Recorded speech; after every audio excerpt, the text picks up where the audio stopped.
Usa ka high-value individual ug kaubanan niini ang dakpan sa gikasang buy-bust operation sa Cagayan de Oro City.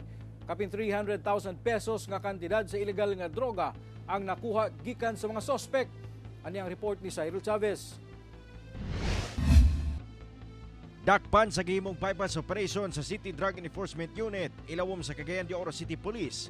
Kining duha ka mga individual human mapalitan og gituwang shabu adlaw Miyerkules. Ang operasyon nahitabo sa sitio Kalaanan, Barangay Kanituan, Cagayan de Oro City. Ang operasyon gikasa pasado alas 4 sa hapon kung asa dakpan ang target nga 32 anyos kinsa high value individual sa illegal drug trade og kauban niini nga 34 anyos nga giingong bag-o pa sa mong illegal nga binuhatan. Kini nga mga suspetsado, especially kaning usa sa atong mga suspect, katulon na ni kabahin nakagawa sa preso on violation pod sa 9165.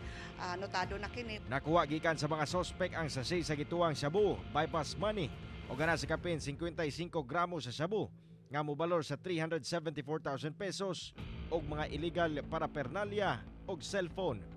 Ginasuwayan pa sa GMA Regional TV 1 Mindanao nga makuha ang pahayag sa duha ka sospek. Ang hinaota nga sa kani nga pagkadakop nila karon dili na gid sila mousab ug ma-learn na nila sa pila ka beses nga nadakop niini nga dili gid kini makahatag og kaayuhan kanila. Kasong paglapas sa RA 9165 kon Comprehensive Dangerous Drugs Act ang atubangon sa duha.